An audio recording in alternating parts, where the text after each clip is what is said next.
So a hard road guitar is moving forward with you got your burning now. You're burning with your laser system is going on. I've got a neck right here that you started, which is really cool. Check that out.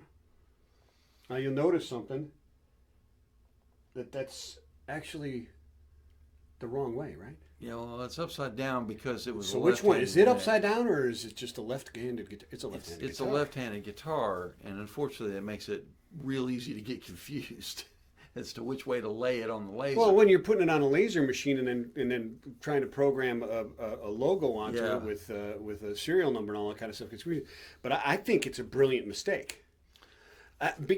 Because look, people, tell me in the comments. I'll play. Hey, who did that relicking on that?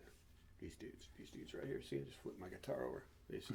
Yeah. I think it's badass. Oh, it was kind of a fun idea. I think it's a great idea, and if you had it this way on the right hand, you put it upside down on every one of them. No, if you do it right-handed, it doesn't work that way.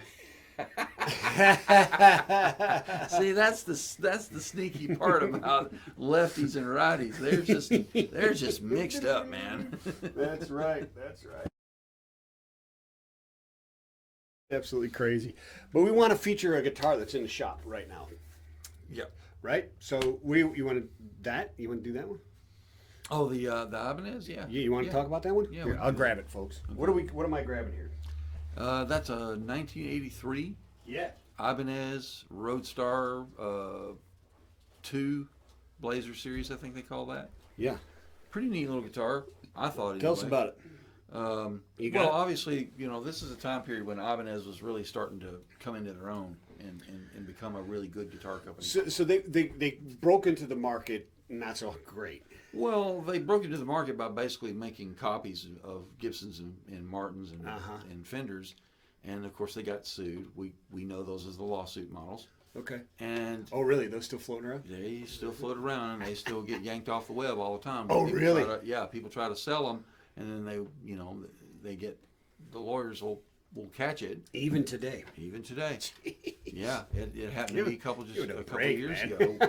Happened to me a couple of years ago with a Univox Rickenbacker copy. We put it up on the internet. Within 20 minutes, it was down.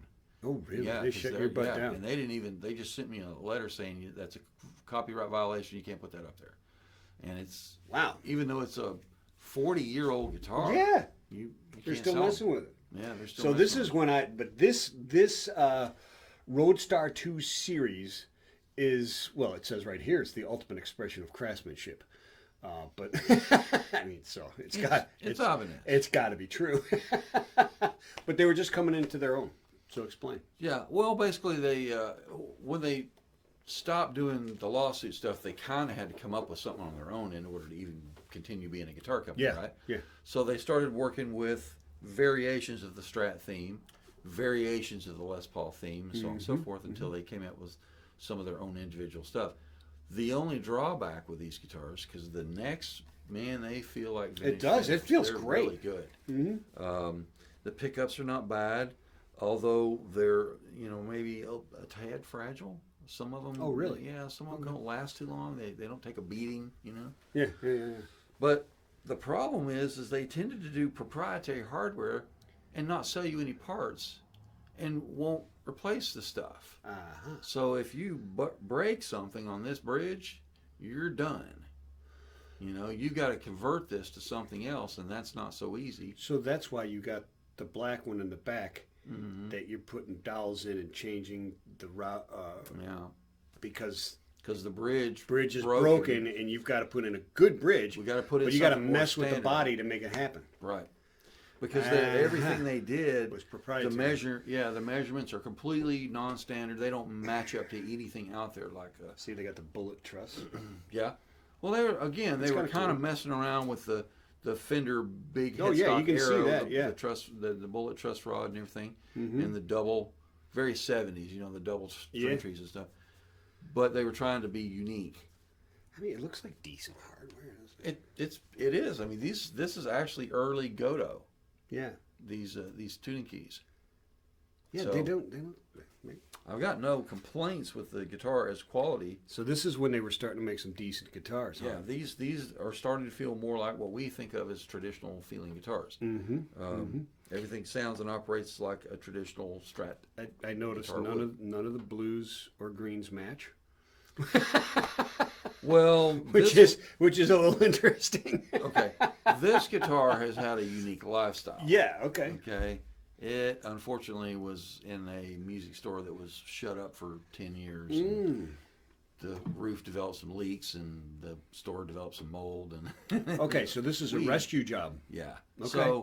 So unfortunately, the aging on the finish is 100% legit, but not because somebody used it, but because it just sat there and did nothing forever. Sat in a bad environment. Hey, but it doesn't.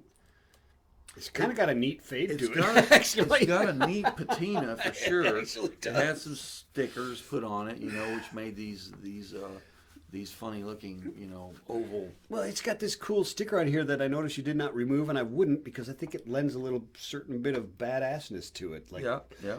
This was a punk rock machine at some point. I don't know. I can't be sure that these are original and have faded, or if somebody has just found some baby blue. Well, you've got a different on there. Well, you've got a different plastic than this. Well, and this it's not this color. Yeah, but it would have been lacquered over. Well, therefore, if I'm looking at this blue on the corners here and here, that's not that far off from here. That's what I'm saying. Maybe they just didn't fade. Well, that's an interesting thing that happens with vintage guitars is that the clear coat often yellows, and whatever color underneath it, you get the old color combination thing. And it alters the tone. Is this a strap lock? Ibanez had these really interesting little strap locks. Oh, so I was going to say, is that an aftermarket thing, and where do I buy them? Because it's cool. This is a Ibanez proprietary piece of hardware. It is very cool, actually. It is a most unique looking device. It is. It looks like Star Trek or something. So it looks like that was a Trekkie. But the only drawback with it is that it had a nasty habit of snagging your clothes. Yeah. And is there the same one on the back? Yeah, there sure is. Cool. Another one on the back. And boy, when that thing catches you, it hurts like I bet it does. Yeah. It's a cool little guitar, though. But there are people. I actually have a spare set of these somewhere up there. Oh, really? Oh, yeah. There they are. Ibanez strap lock. Oh yeah, I see them right now. But somebody needs a pair of these old strap locks. I actually you got so many bizarre things in here. You even got new keys for harmonica sitting up there. Yeah, which is crazy. So what does this go? What does one of these things go for these days? They seem to be bouncing around in the 4-ish range. Plus or minus 100 in either direction, depending on condition, and depending on whether or not the bridge is intact and in good condition. That's a big feature. I mean, it's if you want the original one, you can replace those. Those are easy. These not so much. Yeah. So don't buy a vintage Ibanez unless you know for sure that thing's healthy. And you're prepared to pay to have it replaced when it does break. Yeah, because there are no parts. Yeah. Don't even ask. Yeah, that's it. Nothing will fit it. Buy it and then start saving your money for a Floyd Rose. Yeah. Right? Pretty much. Or at least, like, say, a good 2-pole floating Fender or a Kluson aftermarket type thing. They'll drop, they could be, fitted in there pretty decently. Yeah. It's cool. It's a cool guitar. But as far as the pickups go, they sound good. The electronics are pretty standardized.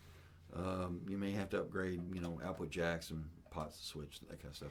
If you're an Ibanez fan, that's a pretty nice guitar. And I've had.